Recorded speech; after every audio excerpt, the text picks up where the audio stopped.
Hello everyone, welcome again on my YouTube channel. So इस video में हम बात करने वाले हैं member of mental health team के। तो जो मेंटल हेल्थ नर्सिंग सब्जेक्ट है उसका ये एक टॉपिक है। तो चलो बात करते हैं इसके मेंबर्स के बारे में। सबसे पहले जो इसके मेंबर होते हैं वो होते हैं साइकेट्रिस्ट, उसके बाद होते हैं साइकेट्रिक नर्स स्पेशलिस्ट, फिर आते हैं साइकेट्रिक नर्स, फिर आते हैं clinical psychologist and psychiatric social worker, psychiatric technicians, occupational therapist, recreational therapist आते हैं, आर्ट थेरेपिस्ट होते हैं और फिर उसके बाद होते हैं प्रिएस्ट। तो चलो इसके बाद इनकी बात कर लेते हैं कि ये इनके पास कौन कौन सी डिग्री या डिप्लोमा होता है। तो जो साइकेट्रिस्ट होते हैं ये डॉक्टर्स होते हैं, इन्होंने पोस्ट ग्रेजुएशन किया होता है साइकेट्रिक फील्ड में। ये पर्सन को, जो पेशेंट इनके पास आते हैं उनका डायग्नोज करते हैं और डायग्नोज के बिहार पे इनके टेस्ट और मेडिकेशन जो है वो एडवाइस करते हैं।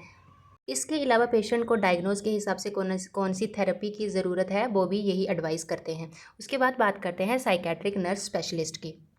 तो जो साइकेट्रिक नर्स स्पेशलिस्ट होते हैं इनके पास मास्टर डिग्री होती है नर्सिंग में, और इन्होंने मेंटल हेल्थ नर्सिंग में मास्टर डिग्री हासिल करी होती है। ये पेशेंट की केयर के लिए रिस्पॉन्सिबल होते हैं, और जो भी पर्सन को कोई थेरेपी देनी है, जहाँ जो भी उनका ट्रीटमेंट होना है उसके लिए यही रिस्पॉन्सिबल होते हैं। वो सारा पेशेंट का जो भी सारा ट्रीटमेंट है, जहाँ उनको कोई थेरेपी दी जा रही है, टेस्ट दिए जा रहे हैं, वो सारे इनकी निगरानी में दिए जाते हैं और किए जाते हैं। उसके बाद आता है साइकेट्रिक नर्स। इनके पास बीएससी पोस्ट बेसिक नर्सिंग और जीएनएम डिप्लोमा जैसी स्टडीज़ होती हैं। तो इनका काम होता है पेशेंट को असेसमेंट करना, इनके लिए पेशेंट के लिए प्लानिंग बनाना, इम्प्लीमेंटेशन करना, और जो भी डॉक्टर ने इनको टेस्ट एडवाइस किए होते हैं या फिर डायग्नोज जो भी ट्रीटमेंट एडवाइस किया होता है उसको पेशेंट को प्रोवाइड करवाना। और इनको जो साइकेट्रिक नर्स होते हैं उनके साथ, जो साइकेट्रिक नर्स सुपरवाइज़र होते हैं उनके साथ कांटेक्ट में रहना होता है। किसी भी पेशेंट के रिलेटेड कोई दिक्कत आती है या कोई मैनेजमेंट को लेके कोई दिक्कत आ रही है तो उनको सुपरवाइज़र से कांटेक्ट करना होता है। इसके बाद आते हैं क्लिनिकल साइकोलॉजिस्ट। तो जो क्लिनिकल साइकोलॉजिस्ट होते हैं ये डॉक्टर होते हैं, इनके पास क्लिनिकल साइकोलॉजी में डिग्री होती है। तो ये पर्सन को एडवाइस करते हैं जो साइकोलॉजिस्ट टेस्ट होते हैं, और पर्सन के साइकोलॉजिस्ट टेस्ट जो होते हैं वो भी करते हैं ताकि पेशेंट का डायग्नोज जो है वो ईज़िली समझ आ सके। उसके बाद है साइकेट्रिक सोशल वर्कर। इन्होंने मास्टर डिग्री की होती है साइकेट्रिक सोशल वर्कर डिपार्टमेंट में। ये इंडिविजुअल्स को फैमिली और ग्रुप थेरेपी प्रोवाइड करवाते हैं, और इंडिविजुअल में कौन सा स्किल है जो अच्छा है तो उसको इम्प्रूव करने में भी हेल्प करते हैं। उसके बाद आते हैं साइकेट्रिक टेक्नीशियंस। ये नॉन नर्सिंग फंक्शंस जो होते हैं उसमें हेल्प करते हैं, लाइक हेल्पर्स।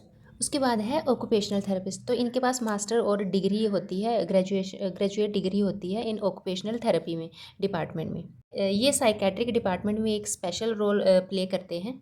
ये इंडिविजुअल के डेली लिविंग एक्टिविटीज़ जो होती हैं, जो उनकी कई क्रिएटिव एक्टिविटीज़ है उनको इम्प्रूव करने में हेल्प करते हैं। उसके बाद आते हैं रिक्रिएशनल थेरेपिस्ट। इनके पास बैचलर डिग्रीज़ होती हैं। ये इंडिविजुअल के लिए वेरियस एक्टिविटीज़ प्लान बनाते हैं ताकि जो इंडिविजुअल है वो अपनी एनर्जी को अच्छे से यूटिलाइज़ कर सके।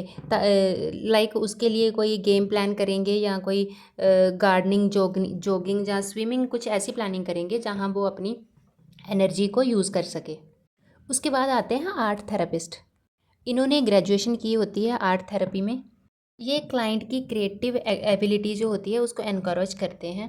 इस थेरेपी में इंडिविजुअल से पेंटिंग, ड्राइंग्स या कोई अदर आर्ट वर्क जो होते हैं वो करवाए जाते हैं। उसके बाद आते हैं प्रिएस्ट। ये रिलीजन से जुड़े होते हैं। अगर किसी पर्सन को स्पिरिचुअल नीड है, वो जो कह रहा है कि मेरा मन भटक रहा है, किसी एक जगह पे मन नहीं लग रहा है, तो उसको वो उसके रिलीजन के अकॉर्डिंग जो है वो स्पिरिचुअल सपोर्ट प्रोवाइड करवाते हैं, एंड वो ताकि वो कंफर्ट फील कर सके। और वो रिलीजन के अकॉर्डिंग जो भी रूल्स बनाए हुए हैं उनके लिए काउंसलिंग करते हैं।